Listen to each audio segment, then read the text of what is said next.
Prečo je dôležité mať stále aktuálny energetický certifikát? Aktuálny energetický certifikát je dôležitý nielen z hľadiska zákonnej povinnosti, ale aj pre hodnotenie budovy na trhu. Kupujúci a nájomcovia často požadujú aktuálny certifikát, aby mali prehľad o očakávaných nákladoch na energie a celkovej energetickej efektívnosti budovy. Obnova certifikátu po rekonštrukcii môže tiež zvýšiť hodnotu nehnuteľnosti.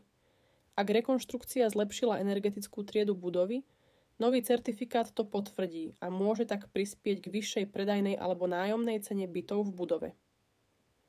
Obnova energetického certifikátu po rekonštrukcii prebieha podobne ako pri prvotnej certifikácii. Vlastník alebo správca budovy musí kontaktovať autorizovaného odborníka, ktorý vykoná nové hodnotenie budovy. Odborník vykoná kontrolu, zohľadí všetky nové opatrenia a vypracuje nový certifikát, ktorý bude platný ďalších 10 rokov. Platnosť energetického certifikátu je obmedzená na 10 rokov, avšak významné rekonštrukcie môžu vyžadovať jeho skoršiu obnovu.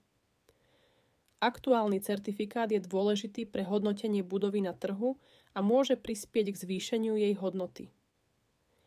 Vlastníci a správcovia bytových domov by mali dbať na to, aby ich certifikáty boli vždy aktuálne a aby zohľadňovali všetky vykonané úpravy, ktoré môžu ovplyvniť energetickú náročnosť budovy.